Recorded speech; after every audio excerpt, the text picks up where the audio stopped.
Cricket ಅಭಿಮಾನಿಗಳಿಗೆ ಬಹಳ ದುಃಖಕರ ಸಂಗತಿ ಏನಪ್ಪಾ ಅಂತ ಹೇಳಿದ್ರೆ ನಮ್ಮ ಎಂ ಚಿನ್ನಸ್ವಾಮಿ ಸ್ಟೇಡಿಯಂ ಅಲ್ಲಿ ಈಗ ICC women 50 over world cup matches ನ ಹೋಸ್ಟ್ ಮಾಡಕ್ಕೆ ಪರ್ಮಿಷನ್ ಸಿಕ್ಕಿಲ್ಲ ಅಂತ ಮಾಹಿತಿ ಬರ್ತಾ ಇದೆ.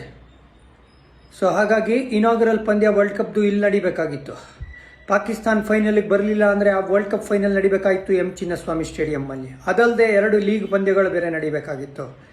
ಇದು ಯಾವುದು ಕೂಡ ಇವಾಗ ನಮ್ಮ ಎಂ ಚಿನ್ನಸ್ವಾಮಿ ಸ್ಟೇಡಿಯಂ ಅಲ್ಲಿ ನಡೆಯಲ್ಲ. ಇಲ್ಲಿ ನಡಿಬೇಕಾದಂಥ ಮ್ಯಾಚ್ಗಳೆಲ್ಲ ಬೇರೆ ಕಡೆ ಶಿಫ್ಟ್ ಆಗುತ್ತೆ ಅನ್ನೋ ಒಂದು ಕನ್ಫರ್ಮ್ಡ್ ನ್ಯೂಸ್ ಬರ್ತಾ ಇದೆ. ಇದು ದೊಡ್ಡ ಹೊಡೆತ ಬ್ರ್ಯಾಂಡ್ ಬೆಂಗಳೂರಿಗೆ ಅಂತ ಹೇಳ್ತೀನಿ. ಯಾಕಂದರೆ ವರ್ಲ್ಡ್ ಫೇಮಸ್ ಆಗಿರೋ ಬೆಂಗಳೂರು ಒಂದು ವರ್ಲ್ಡ್ ಕಪ್ ಮ್ಯಾಚ್ನ ಹೋಸ್ಟ್ ಮಾಡೋಕ್ಕೆ ಎಲಿಜಿಬಲ್ ಇಲ್ಲ, ಸ್ಟೇಡಿಯಂ ಫಿಟ್ ಇಲ್ಲ ಅಂತ ಹೇಳ್ತಾ ಇರೋದು ಬಹಳ ಬೇಜಾರು ಸಂಗತಿ ಅಂತ ಹೇಳೋಕ್ಕೆ ಇಷ್ಟಪಡ್ತೀನಿ. ಇದಕ್ಕೆ ಯಾರು ಹೊಣೆ ಅಂದರೆ ಅದಕ್ಕಿನ್ನ ಗೊತ್ತಿಲ್ಲ. ಯಾಕಂದರೆ ತನಿಖೆ ನಡೀತಾ ಇದೆ.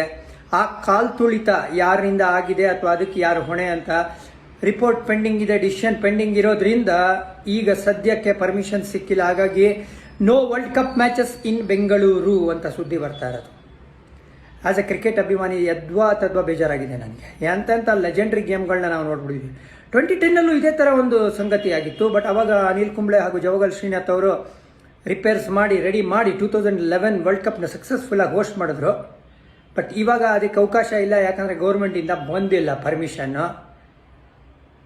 ಈ ವಿಷಯ ತಿಳಿಸೋಕ್ಕೆ ಬೇಜಾರು, ಆದರೂ ಕೂಡ ತಿಳಿಸಿ ನಿಮ್ಮ ಜಾನಿ.